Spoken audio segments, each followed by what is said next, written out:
pembentukan panitia khusus hak angket KPK di Dewan Perwakilan Rakyat, dukungan terhadap lembaga anti rasuah mulai mengalir. Salah satunya datang dari pemuda Muhammadiyah yang menggelar konvensi anti korupsi di kantor pusatnya Sabtu malam lalu. Ketua KPK Agus Raharjo pun hadir dalam pertemuan itu. Agus berharap dukungan tak hanya dari kalangan organisasi masyarakat, tapi juga dari pemerintah khususnya Presiden Joko Widodo. Kita memang masih eksis kan karena dukungan banyak pihak.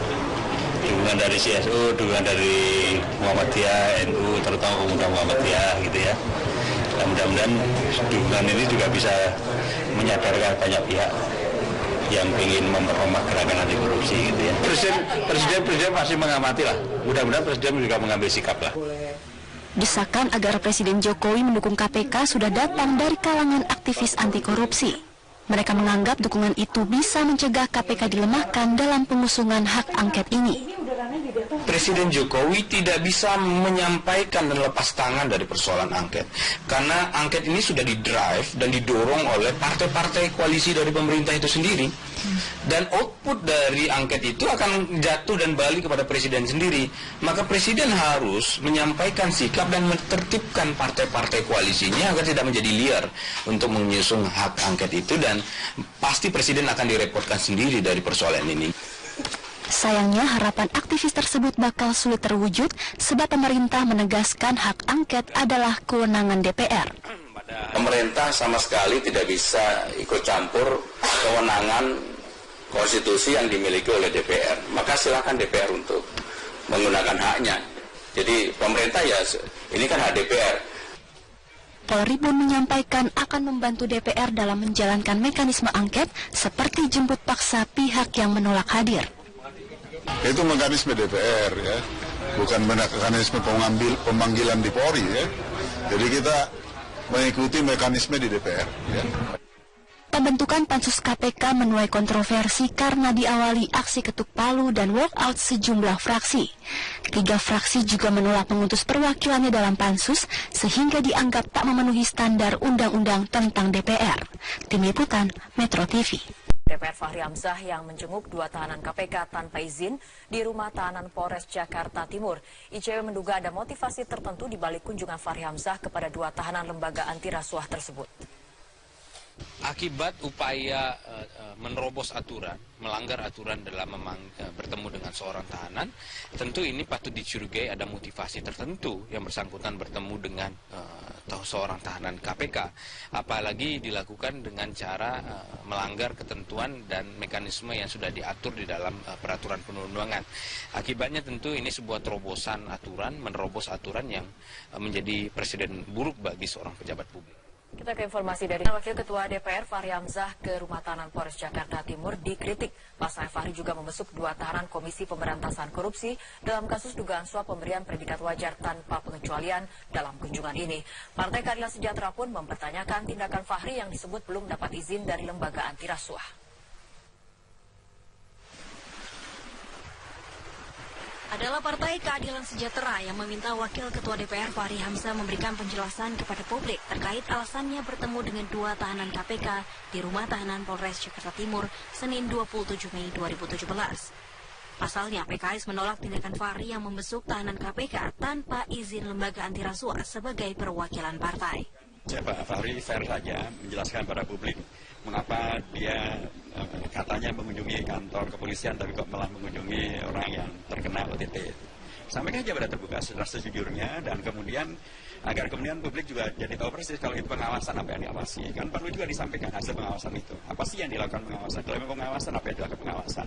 Dan apakah beliau adalah orang yang tepat untuk melakukan pengawasan itu karena ini domainnya pimpinan koordinator bidang hukum dan bidang politik gitu ya. Itu domainnya Pak Fadlizon gitu ya. Sebelumnya Fahri Hamzah mengaku kedatangannya ke rutan Polres Jakarta Timur dilakukan untuk safari Ramadan, sekaligus meninjau suasana ruang tahanan termasuk pelayanan terhadap mereka. Saya tadi di atas melihat keadaan para tahanan secara umum baik. Tadi juga ada 2 tahanan tipikor. Tadi Pak Sepangima Satriani sama Pak Rahmat sama yang satunya Pak Rohadi, ya, Pak Rohadi hadir, Pak Rohadi yang terkait kasus kemarin BPK. Ya, beliau juga sehat, ya, sholat terus beliau sholat sunnah. Jadi tidak fokus pada itu beliau, ya. Fokus pada bagaimana Polres Jakarta Timur sama Raboni melayani, ya. Mereka dengar banyak inovasi, banyak dan sebagainya. Ini mereka mengapresiasi langsung.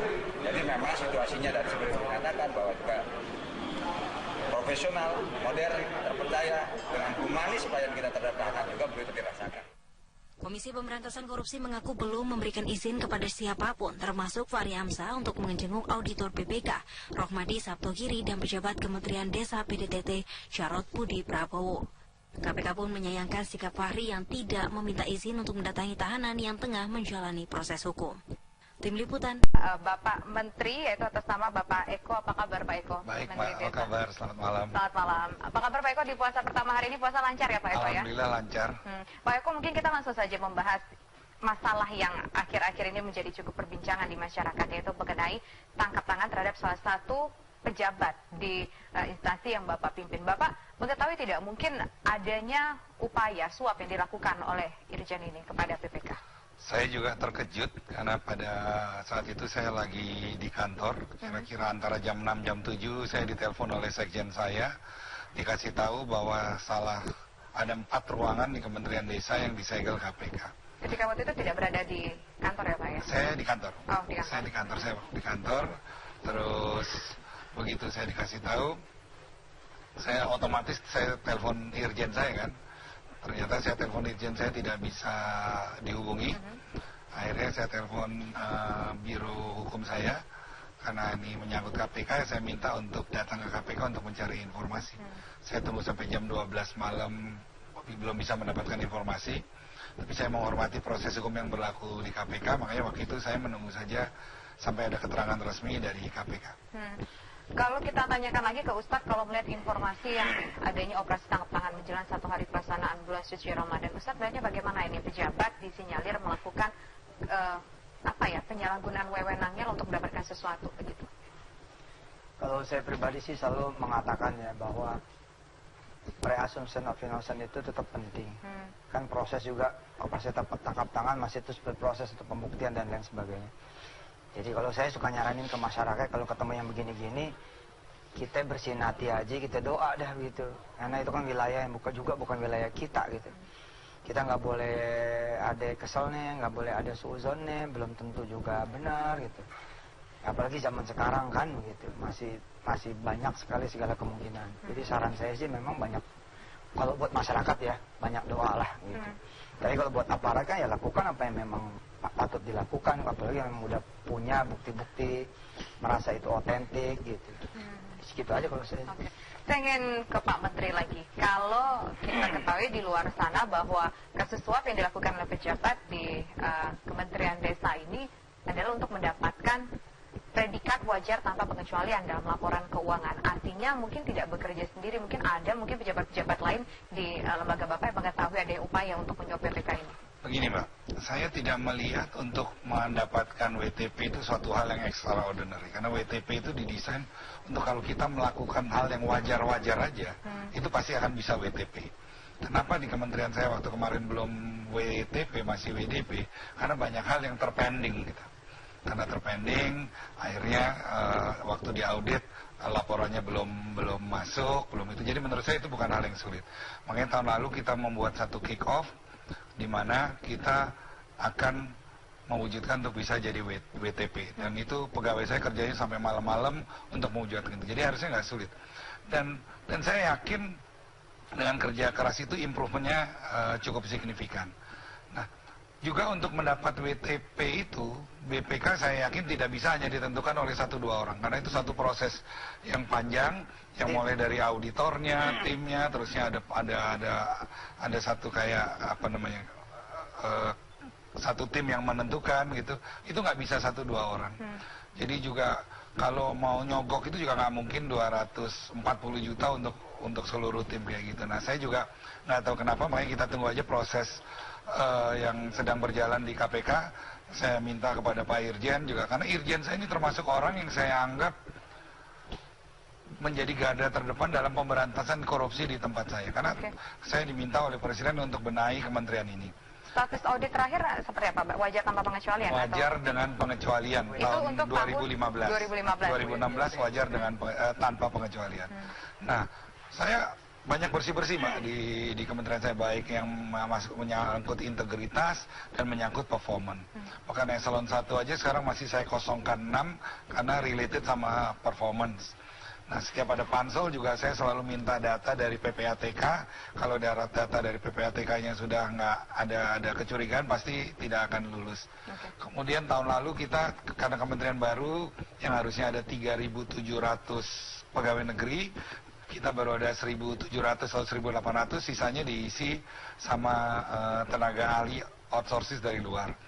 Itu pun karena kita nilai ada masalah kinerja sama integrasi, itu ada 800 itu tidak saya perpanjang kontraknya atau saya keluarkan kalau yang ketuaan integrasi. Dan itu yang Pak Irjen yang menjadi motor untuk melakukan itu. Makanya saya agak marah, agak kesel, agak shock, agak itu juga kok malah orang yang paling saya percaya, orang yang saya anggap integritasnya paling bagus dan orang paling vokal dalam memberantas korupsi malah terjebak gitu. Dan untuk hal yang kecil lagi. Nah, kalau misalnya WDP ini sendiri pengaruhnya apa sih ke kementerian ataupun kepada lembaga? Bapak bilang kan itu hanya sebuah bentuk predikat saja. Apa tidak berpengaruh terhadap mungkin anggaran dari pemerintah sendiri? Kan kita tahu bahwa pemerintah saat ini tengah melakukan pemangkasan anggaran di setiap kementerian dan lembaga. Nggak ada hubungannya Mbak antara WTP dengan anggaran. Cuman kalau WTP kita lebih pride kita lebih baik aja gitu. Dan karena ini saya anggap tidak terlalu susah, kenapa kita tidak lakukan gitu. Nah, tapi yang paling penting begini.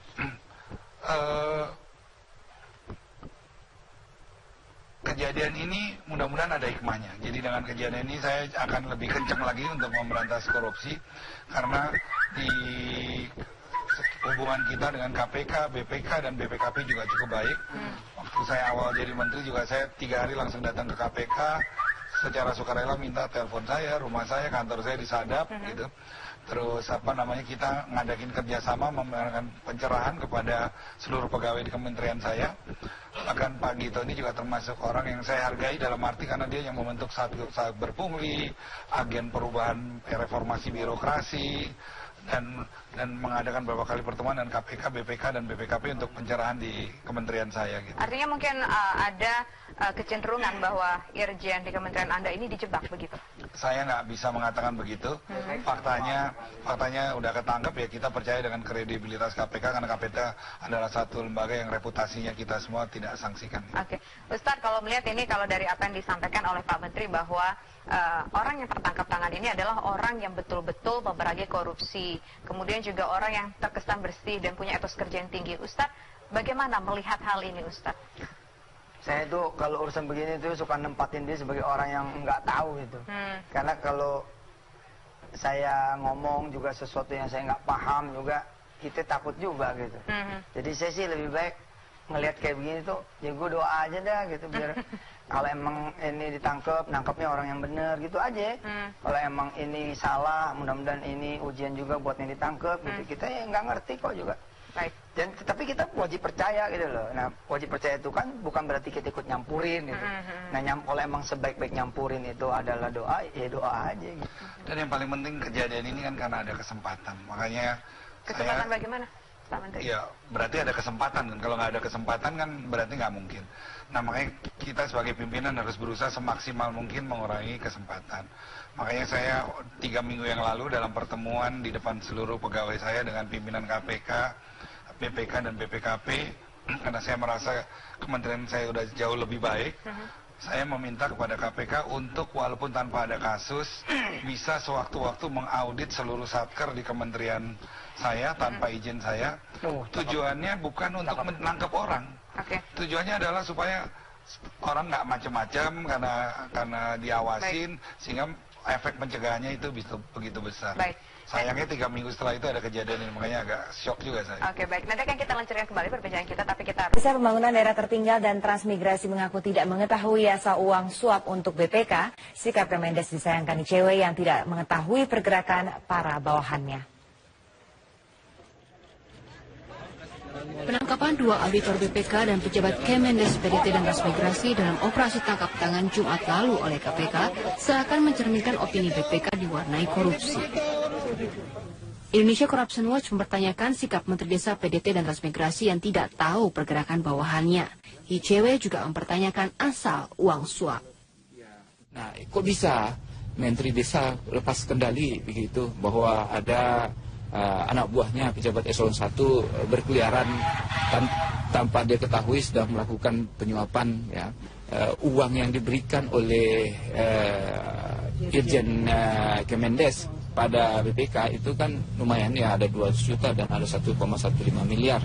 Nah, pertanyaannya uangnya dari mana? Nah, biasanya kalau ada temuan BPK dan harus mengembalikan kerugian negara, mengganti kerugian negara, itu biasanya mereka urunan. Menteri Desa PDT dan Transmigrasi mengaku tidak mengetahui asal uang suap untuk BPK. Saya nggak tahu, bisa ditanyakan langsung nanti ke yang bersangkutan, karena beliau juga menurut saya orang yang sederhana. Dari ruangan dua auditor BPK, KPK mengamankan barang bukti uang 40 juta rupiah, 1,1 miliar rupiah, dan 3.000 dolar Amerika Serikat. Tersangka SUG diduga melakukan pendekatan pada pihak auditor BPK. Kode untuk sejumlah uang yang disepakati adalah perhatian, dalam tanda petik perhatian huruf besar. Pemberian diduga terkait dengan opini wajar tanpa pengecualian di Kemendes PDTT tahun anggaran 2016. Operasi tangkap tangan bermula dari Jumat 26 Mei pukul 3 sore. KPK mengamankan 6 orang di kantor BPK. Di antaranya 2 auditor BPK dan 1 pejabat eselon 3 Kementerian Desa PDT dan Transmigrasi. Selang 1,5 jam kemudian KPK mengamankan Irjen Kemendesa di kantor Kemendes di Kalibata. Di hari yang sama dari kegiatan ini, KPK menyegel 2 ruangan di BPK dan 4 ruangan di Kemendes. Tim Liputan, Metro TV. Menteri Desa, Pembangunan Daerah Tertinggal dan Transmigrasi pasrah atas status laporan anggaran kementeriannya saat ini. Pihaknya tidak keberatan jika Badan Pemeriksa Keuangan nantinya akan melakukan audit ulang pasca operasi tangkap tangan oleh KPK. Yang mengenai hasil dari opini BPK, saya serahkan ke BPK apa mau di-audit lagi atau bagaimana. Karena saya merasakan dari kementerian kami juga bekerja sudah cukup keras untuk melakukan perbaikan-perbaikan. Korupsi KPK menangkap 7 pejabat dari 2 lembaga negara dalam operasi tangkap tangan ini, termasuk 2 auditor Badan Pemeriksa Keuangan. Ya, selain dari BPK, 7 orang yang ditangkap ini berasal dari Kementerian Desa, Pembangunan Daerah Tertinggal dan Transmigrasi. Juru bicara KPK Febri Diansa membenarkan KPK telah menangkap 7 orang dalam operasi tangkap tangan. 7 orang yang ditangkap ini berasal dari 2 institusi negara, yakni Badan Pemeriksa Keuangan dan Kementerian Desa, Pembangunan Daerah Tertinggal dan Transmigrasi. Di antara 7 orang yang ditangkap ini termasuk 2 auditor BPK, sementara sisanya merupakan pegawai negeri sipil dan pegawai non-PNS di kedua institusi. Dalam operasi tangkap tangan itu, penyidik KPK juga mengamankan sejumlah uang dalam bentuk rupiah, namun belum dirinci jumlahnya. Ada 7 orang yang dibawa ke kantor KPK dan kemudian sekarang dilakukan pemeriksaan. 7 orang tersebut berasal dari unsur 2 institusi negara. Kami sedang melakukan pemeriksaan terhadap mereka. Pihak Badan Pemeriksa Keuangan atau BPK membenarkan adanya operasi tangkap tangan oleh KPK terhadap auditor BPK. Kepala Biro Humas BPK Yudi Ramdan menyatakan penyidik KPK sempat menggeledah dan memeriksa sejumlah ruangan di gedung BPK selama 2 jam. Rekan-rekan dari KPK mendatangi BPK, ada operasi tangkap tangan, pemeriksaan, dan penggeledahan di BPK. Dan di sana dilakukan pemeriksaan, dan jam 5:08 itu 2 orang auditor BPK dan 1 orang staf BPK dimintai keterangan ke KPK. Sekarang yang bersangkutan berada di KPK untuk melanjutkan peristiwa pemeriksaan lebih lanjut. Operasi tangkap tangan di BPK ini diduga terkait pemberian status wajar tanpa pengecualian atau WTP terhadap pengelolaan keuangan Kementerian Desa, Pembangunan Daerah Tertinggal, dan Transmigrasi. Sejumlah ruangan di kedua institusi negara ini juga disegel oleh KPK.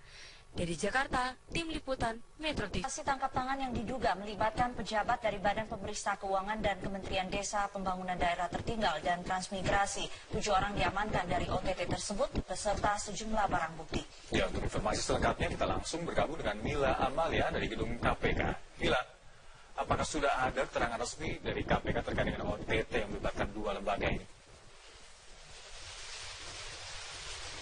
Untuk sehingga saat ini, Alka, belum ada informasi resmi yang disampaikan oleh pihak KPK, namun berdasarkan informasi dari juru bicara KPK, Febri Diansyah, mengatakan bahwa konferensi pers terkait dengan OTT yang dilakukan oleh KPK pada Jumat siang hingga sore hari kemarin ini baru akan dilaksanakan pada sore hari nanti. Tentunya kami akan menanyakan pertanyaan mengenai bagaimana proses suap yang diduga dilakukan oleh pejabat Kementerian Desa, Pembangunan Daerah Tertinggal, dan Transmigrasi yang diberikan kepada auditor utama BPK, kemudian juga berapa jumlah suap yang diberikan, dan juga sejumlah barang bukti yang telah disita oleh KPK dari penggeledahan di beberapa tempat, diantaranya di ruangan di gedung BPK dan juga di salah satu ruang kerja di Kementerian Desa, Pembangunan Daerah Tertinggal, dan Transmigrasi yang saat ini telah disegel oleh KPK.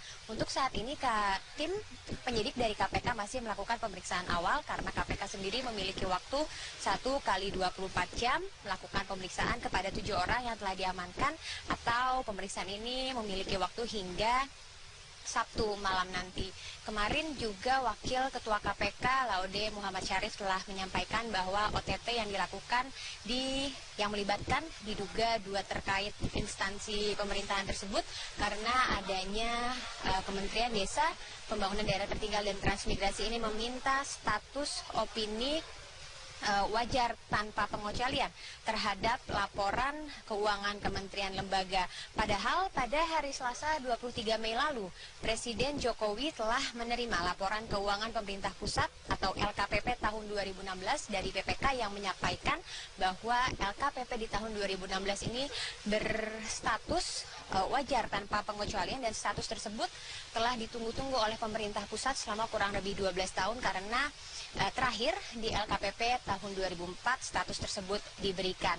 Selain itu juga dari 73 laporan keuangan kementerian lembaga yang diberikan predikat opini wajar tanpa pengecualian oleh BPK, Kementerian Desa, Pembangunan Daerah Tertinggal, dan Transmigrasi merupakan salah satunya, sehingga apakah memang opini tersebut diberikan secara murni dari hasil audit BPK ataukah memang hal ini terkait dengan OTT yang kemarin telah dilakukan oleh pihak KPK. Tentunya kami masih menunggu konferensi pers yang nanti sore akan digelar. Alka.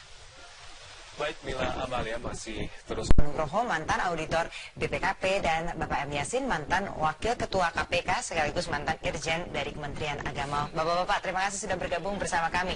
Saya langsung ke Pak Leo. Pak Leo, sebenarnya seberapa penting sih kalau kita bicara audit sebuah kementerian dan lembaga negara? Seberapa penting itu harus dilakukan?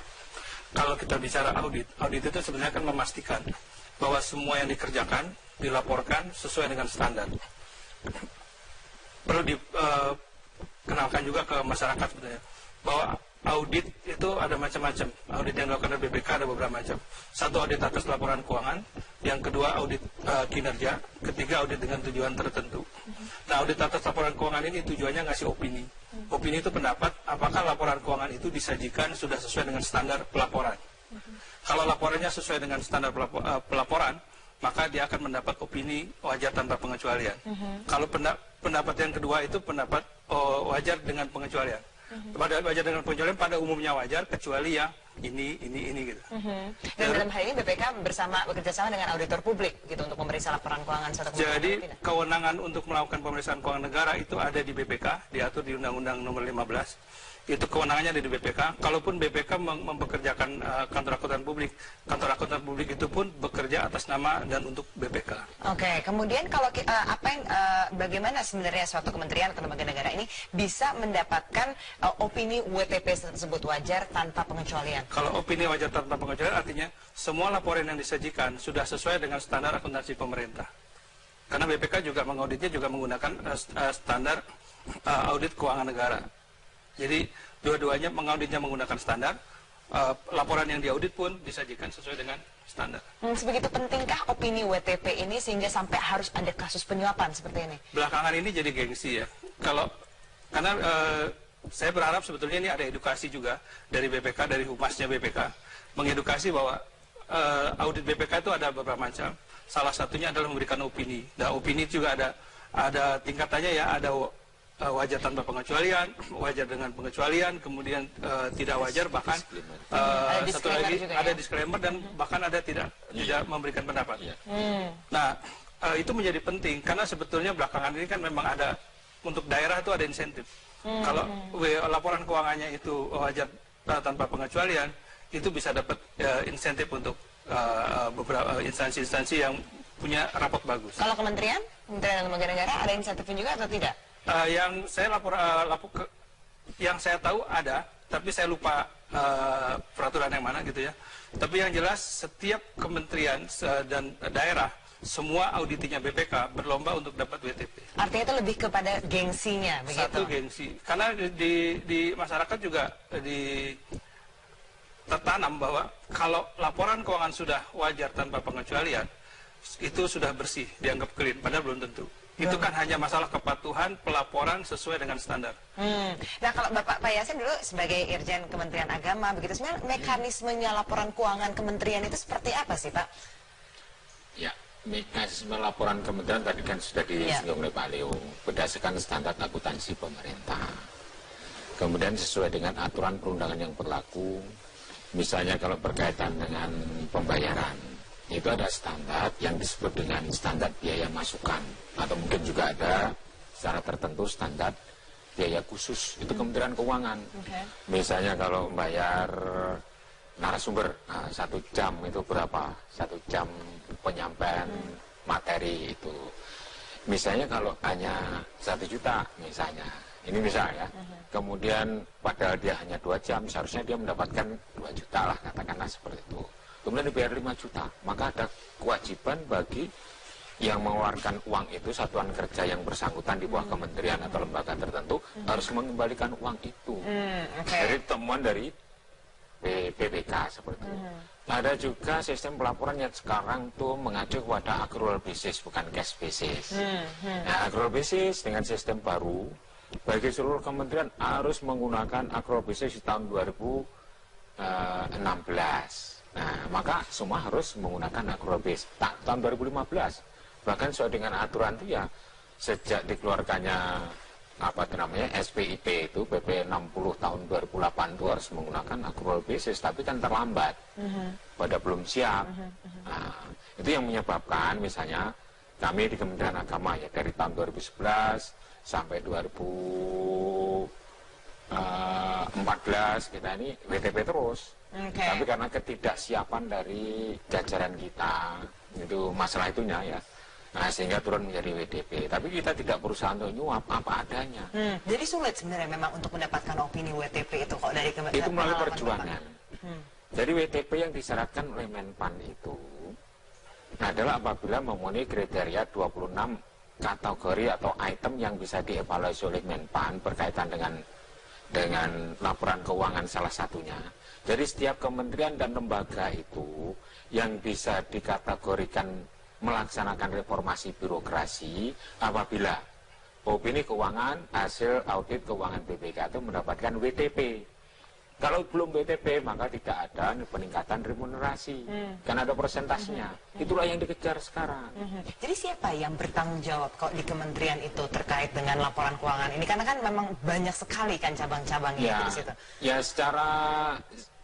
secara artinya itu secara pusatnya adalah yang kepala lembaga atau menterinya. Jadi menterinya pasti tahu nih kalau ada penyimpangan sedikit pun. Kalau penyimpangan itu yang mengetahui adalah Irjen, kan ada tadi disebutkan ada audit kinerja, audit investigatif atau tujuan tertentu. Dari audit kinerja itu apabila ada penyimpangan dilakukan audit tujuan tertentu. Apabila ada misalnya indikasi kerugian negara, ini semua hasil audit kan juga dilaporkan ke BPK. BPK menjadi tahu maka ditindaklanjuti dengan audit yang dilakukan oleh BPK. Dia memilih sampel. Samplingnya itu misalnya kalau Kementerian Agama kan punya satker ya, itu ada 4.500 kurang lebihnya seperti itu. Tidak semua di audit, terpilih gitu. Tapi Ijen secara periodik di dalam sepanjang tahun itu melakukan pembimbingan, pendampingan bagaimana cara melaporkan keuangan yang betul sesuai dengan standar yang dikatakan oleh Pak Leo tadi, sesuai dengan aturan pemerintah yang berlaku, dan harus disediakan rencana strategis dan SOP-nya, standar operating procedure harus ada itu. Kalau enggak, apa sebagai acuannya?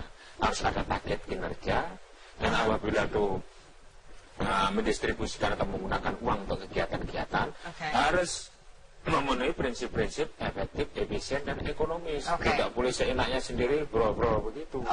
Saya juga ingin tanya, ini dengan adanya kejadian ini, apakah sebenarnya seorang akuntan itu bisa memberikan penilaian sesuai dengan request? Memang ada permintaan, begitu. Kita akan bahas selanjutnya.